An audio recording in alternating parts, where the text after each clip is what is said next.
क्या कोई भाई अपनी ही सगी बहन का बेरहमी से कत्ल कर सकता है? क्या कोई आदमी जिसके नाम में ही राम हो, क्या वो रावण से भी घटिया काम कर सकता है? नमस्कार दोस्तों, आज मैं आपके सामने जो खबर लेकर आया हूँ उसे सुनकर आपको यकीन नहीं होगा कि यह सब 2025 में 21वीं सदी में आधुनिक भारत में हो रहा है। गोरखपुर, जहाँ गोरखनाथ मंदिर है, जहाँ आस्था का केंद्र है, जहाँ लोग भगवान के दर्शन के लिए आते हैं, उसी गोरखपुर में एक भाई ने अपनी 19 साल की बहन को इस तरह मौत के घाट उतारा कि शैतान भी शर्मा जाए। लेकिन दोस्तों, जो मैं अब आपको बताऊंगा वो और भी चौंकाने वाला है। सिर्फ 5 लाख रुपए, बस 5 लाख रुपए के लिए आज एक आलीशान कार की कीमत से भी कम, एक छोटे से फ्लैट के डाउन पेमेंट से भी कम, बस 5 लाख रुपए के लिए एक भाई ने अपनी ही सगी बहन का गला घोट दिया। और अब सुनिए, उसने अपनी मृत बहन के हाथ पैर तोड़ दिए ताकि लाश बोरे में आसानी से फिट हो जाए।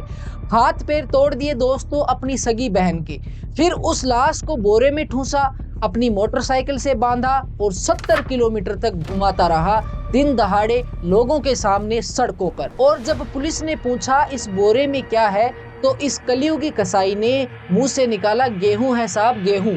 उस बोरे में गेहूं नहीं, उसकी 19 साल की मासूम बहन की लाश थी, जिसकी शादी 3 महीने बाद होने वाली थी। सवाल उठता है दोस्तों, ये कैसा भाई है, ये कैसा इंसान है, ये कैसा समाज है? आज मैं आपके सामने नंगा सच रखूंगा, बिना किसी लाग लपेट के, बिना किसी डिप्लोमेसी के, क्योंकि आज चुप रहने का वक्त नहीं है, अब सवाल उठाने का वक्त है। तो चलिए शुरू से शुरू करते हैं। 27 अक्टूबर 2025 सोमवार की शाम 5 बजे गोरखपुर के रामपुर नया गांव में रहने वाली नीलम निषाद, उम्र सिर्फ 19 साल। अब ध्यान से सुनिए, 19 साल, अभी जिंदगी शुरू भी नहीं हुई थी, अभी कॉलेज की उम्र थी और सपने देखने की उम्र थी। उसकी शादी फरवरी 2026 में तय की गई थी। पिता ने गहने भी बनवा लिए थे, तैयारियां शुरू हो गई थी, लेकिन एक इंसान के रूप में पैदा हुआ राक्षस 32 साल का राम आशीष निषाद, नीलम का सगा भाई। अब सुनिए क्या हुआ उस दिन। घर में कोई नहीं था, बस नीलम अकेली थी, और तभी घर में घुसा ये 32 साल का कायर, जिसे अपनी 19 साल की बहन में दुश्मन नजर आता था। पुलिस के मुताबिक राम आशीष ने नीलम का कपड़े या दुपट्टे से गला घोंट दिया। नीलम ने बचने की कोशिश की होगी, चीखने की कोशिश की होगी, अपने भाई से गिड़गिड़ाई होगी, भैया मत मारो, भैया छोड़ दो, लेकिन नहीं, उस दरिंदे ने बिल्कुल भी रहम नहीं दिखाया। और ये तो सिर्फ शुरुआत थी, यहाँ अभी तक कहानी पूरी नहीं हुई है। अब सुनिए असली दरिंद की। हत्या के बाद जब नीलम की लाश पड़ी थी, तब इस नर पिशाच ने क्या किया? उसने नीलम के हाथ पैर तोड़ दिए। हाँ, आपने सही सुना, हाथ पैर तोड़ दिए ताकि लाश आसानी से बोरे में समा जाए। सोचिए दोस्तों, ये कैसा इंसान है, ये कैसा भाई है जो अपनी मृत बहन की हड्डियां तोड़ सकता है? ये इंसान नहीं, हैवान है, ये दरिंदा है। अब आता है असली सवाल, क्यों एक भाई अपनी ही सगी बहन का कातिल बन गया? जवाब है 5 लाख रुपए, सिर्फ 5 लाख रुपए। आजकल के जमाने में 5 लाख का क्या है? एक अच्छी कार का डाउन पेमेंट, एक विदेशी ट्रिप, एक शादी का खर्च। लेकिन इस इंसान के लिए 5 लाख मतलब अपनी बहन की जान से भी ज्यादा कीमती। तो चलिए जानते हैं पैसों की पूरी कहानी। गोरखपुर में एक 4 लाइन हाईवे प्रोजेक्ट चल रहा था। इसके तहत नीलम के पिता चिंकू निषाद की जमीन अधिग्रहित की गई थी। बदले में मुआवजा मिला 5 लाख रुपए। एक गरीब किसान के लिए ये बहुत बड़ी रकम है। चिंकू निषाद ने सोचा, ये पैसा मैं अपनी बेटी नीलम की शादी में लगाऊंगा। बिल्कुल सही सोच, बिल्कुल नैतिक फैसला। लेकिन यही शुरू होता है भारतीय परिवारों की असली कहानी। राम आशीष को लगा सारा पैसा बहन को क्यों, मुझे भी हक है। उसने अपने पिता से 2-3 लाख रुपए अपने हिस्से के मांगे। अब यहाँ एक सवाल खड़ा होता है, क्या पिता गलत थे? क्या उन्हें अपने बेटे को भी पैसा देना चाहिए था? क्या बेटी की शादी में सारा पैसा लगाना सही था? देखिए, मैं साफ साफ कहता हूँ, पिता की कोई गलती नहीं थी। वो अपनी जिम्मेदारी निभा रहे थे, अपनी बेटी की शादी के लिए इंतजाम कर रहे थे। लेकिन क्या राम आशीष गलत था? क्या ये सच है कि राम आशीष अलग रहता था, उसकी अपनी जिम्मेदारियां थी, उसकी पत्नी थी, 2 साल की बेटी थी, शायद उसे भी पैसों की जरूरत थी। लेकिन इसका मतलब यह नहीं है कि तुम अपनी बहन को मार डालो, इसका मतलब ये नहीं है कि तुम उसके हाथ पैर तोड़ दो, इसका मतलब ये नहीं है कि तुम उसकी लाश को 70 किलोमीटर तक घसीटो। राम आशीष एक कायर था, एक हत्यारा था, और सबसे बड़ी बात, वो एक नाकाम इंसान था। लेकिन दोस्तों, अब आता है सबसे चौंकाने वाला हिस्सा।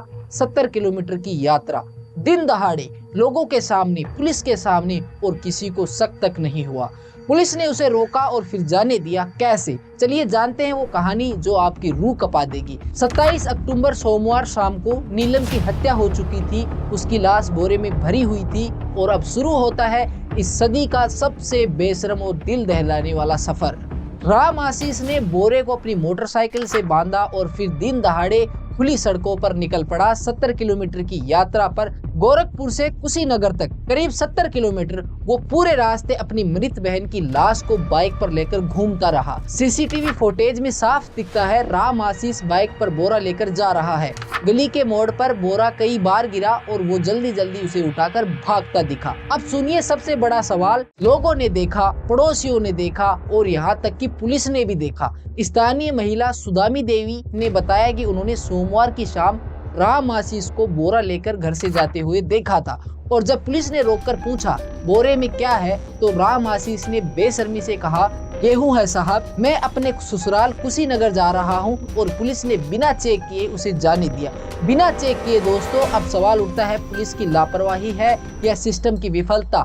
एक आदमी बड़े से बोरे में कुछ लेकर जा रहा है, शाम का वक्त है, संगीत तरीके से, क्या पुलिस को चेक नहीं करना चाहिए था?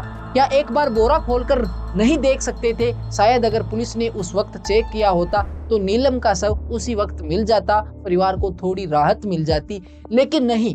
राम आशीष आगे बढ़ गया कुशीनगर जिले के नेबुआ नौरंगिया इलाके तक। वहां गन्ने के खेत में उसने अपनी बहन की लाश को फेंक दिया जैसे कोई कूड़ा कचरा फेंकता हो। 27 अक्टूबर की रात जब नीलम घर नहीं लौटी तो परिवार में हड़कंप मच गया। नीलम की मां इसरावती देवी ने रात में 112 नंबर पर गुमशुदगी की रिपोर्ट दर्ज करवाई। अब यहाँ एक दिलचस्प बात, परिवार को पहले से ही शक था राम आशीष पर। अगले दिन यानी 28 अक्टूबर को परिजनों ने गोरखनाथ थाने में औपचारिक तहरीर दी और इस तहरीर में साफ साफ लिखा, हमें शक है कि नीलम की हत्या उसके भाई राम आशीष ने की है। क्यों था परिवार को शक? क्योंकि राम आशीष बार बार नीलम को जान से मारने की धमकी देता आ रहा था, धमकी देता था और परिवार जानता था, परिवार ने सुना था। तो फिर सवाल उठता है, परिवार ने पहले कदम क्यों नहीं उठाया? क्यों नहीं पुलिस को पहले से ही शिकायत दी? क्यों इंतजार किया जब तक नीलम मारी न गई?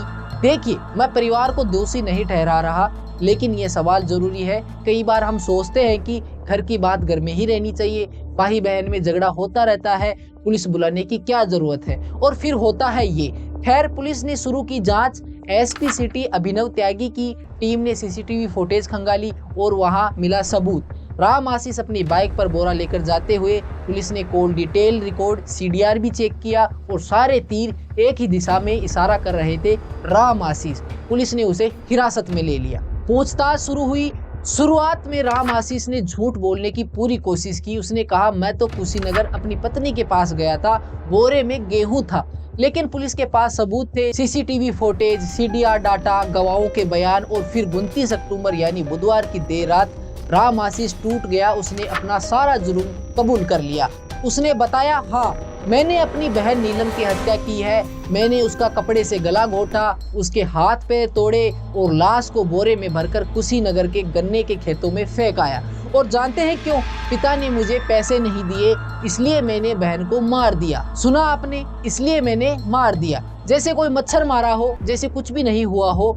ये है राम आशीष निषाद, 32 साल का राजमिस्त्री और एक कातिल। इसके नाम में राम है, लेकिन काम रावण से भी बदतर है। 29 अक्टूबर बुधवार देर रात राम आशीष की निशानदेही पर पुलिस टीम कुशीनगर के नेबुआ नौरंगिया गांव पहुंची। गन्ने के खेत से नीलम का सड़ा हुआ 100% शव बरामद किया गया। सड़ा हुआ शव दोस्तों, क्योंकि 2 दिन हो चुके थे। 2 दिन तक वो लाश वहां पड़ी रही। सोचिए उस पिता की हालत, चिंकू निषाद, जो अपनी बेटी की शादी के लिए सपने देख रहे थे, जिसने गहने बनवाए थे, तैयारियां शुरू कर दी थी, और अब उसे अपनी बेटी की सड़ी हुई लाश मिली गन्ने के खेत से। अब आते हैं कुछ कड़वे सवालों पर। पहला सवाल, क्या पिता की भी गलती थी? देखिए, चिंकू निषाद की कोई गलती नहीं थी। वो अपनी बेटी की शादी के लिए पैसा जोड़ रहा था, बिल्कुल सही। लेकिन क्या उन्हें अपने बेटे की भी सुननी चाहिए थी? राम आशीष अलग रहता था, उसकी अपनी जिम्मेदारियां थी। शायद बातचीत से ये त्रासदी टल सकती थी। दूसरा सवाल, पत्नी का रोल क्या था? अब ये सुनिए, परिवार ने आरोप लगाया है कि राम आशीष की पत्नी का भी हाथ हो सकता है इस हत्या में।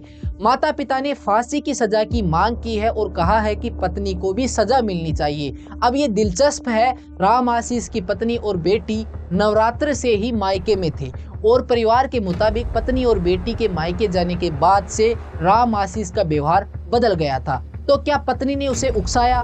क्या पत्नी ने कहा पैसा लेकर ही आना, कुछ भी करके, या ये सिर्फ परिवार का आरोप है? फिलहाल पुलिस ने इस बारे में कोई बयान नहीं दिया है, लेकिन जांच जारी है। तीसरा सवाल, पुलिस की लापरवाही। दोस्तों, ये सबसे बड़ा सवाल है। पुलिस ने राम आशीष को रास्ते में रोका, उसने कहा बोरे में गेहूं है और पुलिस ने उसे जाने दिया बिना चेक किए। क्यों? क्या पुलिस को इतना लापरवाह होना चाहिए था?